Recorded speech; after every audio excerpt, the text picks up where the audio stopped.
Улица Кавказская сейчас перерыта, а большая часть асфальта покрыта грунтом. Проезд возможен только по одной полосе, однако такому беспорядку жители улицы только рады. Здесь прокладывают новый водопровод протяженностью 250 метров. Он решит многолетний вопрос с водоснабжением. Проблема же постоянно поривыш холтха. Ера еюшт айлычхана ачила турбе тонкостенный. Цахана, МЧС у бог бир. Опоздновой звон ми агаляха халер. Да, цахана еще это было давно, духамизм, 90-х годах еще духаниз. Цахан денца. Я даже турбажи, во-первых, и во-вторых, и ачехкарыш цахан цаха. Сомержмичи, ускоренно бог бакыз одним словом. Дик бог маби цаханыч условик хаж. Цахан условик ханяска ермилия. Но ханза парив за паривом недели парививациш кира. Уешта дохал бог хабцы билуш. Качественного и надежного водоснабжения ждать осталось недолго. Уже через несколько дней вода потечет по новым трубам. Полимерные рассчитаны на 16 атмосфер и прослужат как минимум 50 лет. Ранее, несколько месяцев назад, именно по этой же улице мы прокладывали 600 метров, точнее проложили 600 метров водопроводной линии. И сегодня, я думаю, до конца недели мы завершим работу по прокладке еще 300 метров в сельском поселении Зязиков. В целом, Зязиков-Юрта этим летом был практически полностью обеспечен водой. Даже в жаркий знойный день вода шла хоть и понемногу. Дебита воды на село было достаточно. Наоборот, местами из-за сильного напора трубы не выдерживали давления, и она очень слабо доходила до отдельных отдаленных улиц.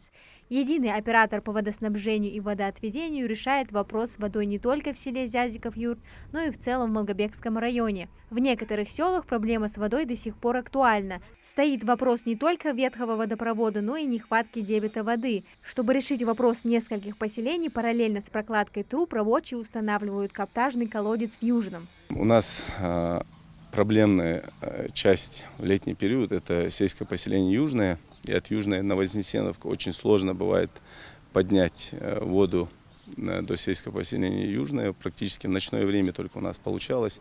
И мы пришли к решению, что нужно построить мини-насосную станцию для того, чтобы закрыть полностью проблемы с водоснабжением Южного и Вознесеновка. Также параллельно мы и начали такую же работу для сельского поселения Сагапши. Но в Южном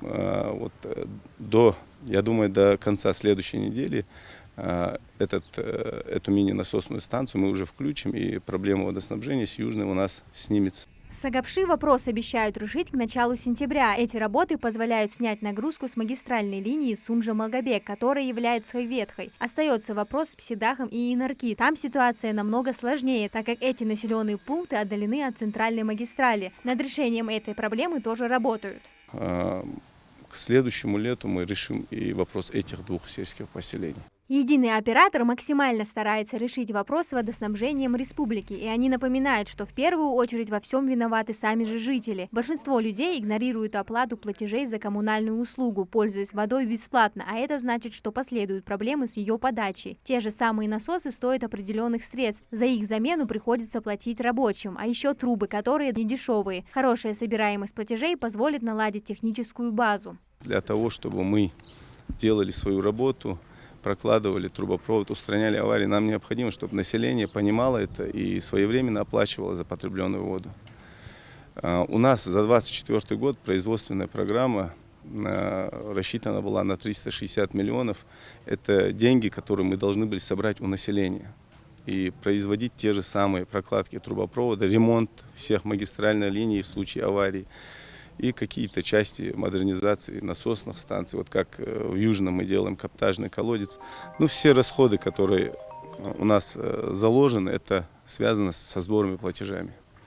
Население, я так сказал, платит неохотно. Если потребители и дальше продолжат увиливать от оплаты долгов, то проблема не решится никогда, а вода уже станет дорогим удовольствием. Последние годы показали, насколько водоснабжение необходимо для комфортности проживания, но мало кто задумывался заключить договор с единым оператором. Амина Зязикова, Адам Гулоев, Сулейман Костоев, Магаз 24.